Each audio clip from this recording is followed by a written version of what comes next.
আপনাদের মতো এরকম ধর্মবেত্তাদের এই দেশের কোনো অবদান তো নাই।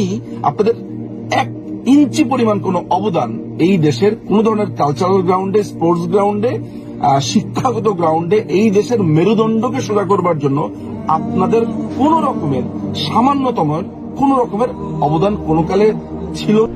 আলেমরা কি জাতির উন্নতির জন্য কোনো ভূমিকা রেখেছে? মাশাআল্লাহ, মাশাআল্লাহ, খুব ভালো প্রশ্ন।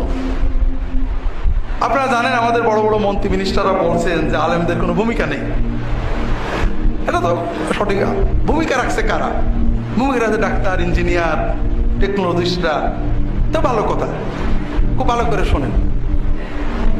জাপান নাম শুনেছেন? নাম শোনেননি? উন্নত দেশ না অনুন্নত দেশ? উন্নত দেশ। জাপানের ভৌগোলিক সীমারেখা আমাদের মতোই, মানুষজন ফিরে আমাদের মতোই। পার্থক্য হলো জাপানের অধিকাংশ মানে পাহাড় পর্বত আর ভূমিকম্প হয় খুব, কৃষি জমি কম।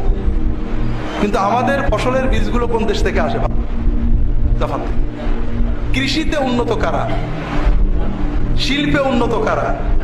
কলকারখানা বেশি কোথায়? গাড়ি কোন দেশে বেশি আছে? কম্পিউটার, টেকনোলজি সব কোন দেশে বেশি? আমেরিকার সাথে পাল্লা দেয় কোন দেশ?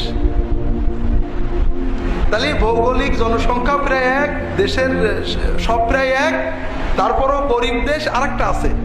1945 সালে আমাদের এই দেশটা ছিল সমৃদ্ধ।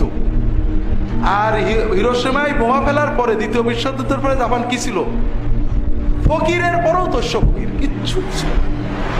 সেই দেশটা এখন বিশ্বের বড়, আর আমরা সবচেয়ে নিচে গরিবদের একটা।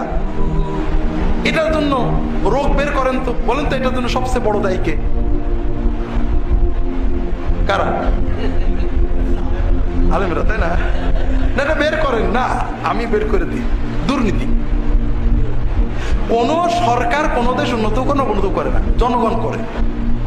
সরকারকে দুর্নীতি মুক্ত একটা ব্যবস্থা রাখতে হবে। যোগ্য লোক চাকরি পাবে, দুর্নীতিতে চাকরি হবে না। দুর্নীতির শাস্তি হবে।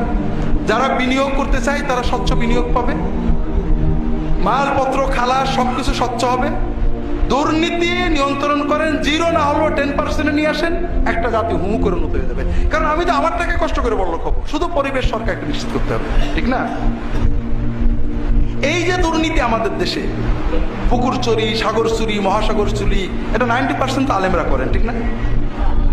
হ্যাঁ, অন্তত 80% তো আলেমরা করেন। হ্যাঁ, কারা করেন? এই ডাক্তার, ইঞ্জিনিয়ার, কবিরাজ, বুদ্ধিজীবী, টেকনোলজিস্ট, এদের ইতিহাসটা কি?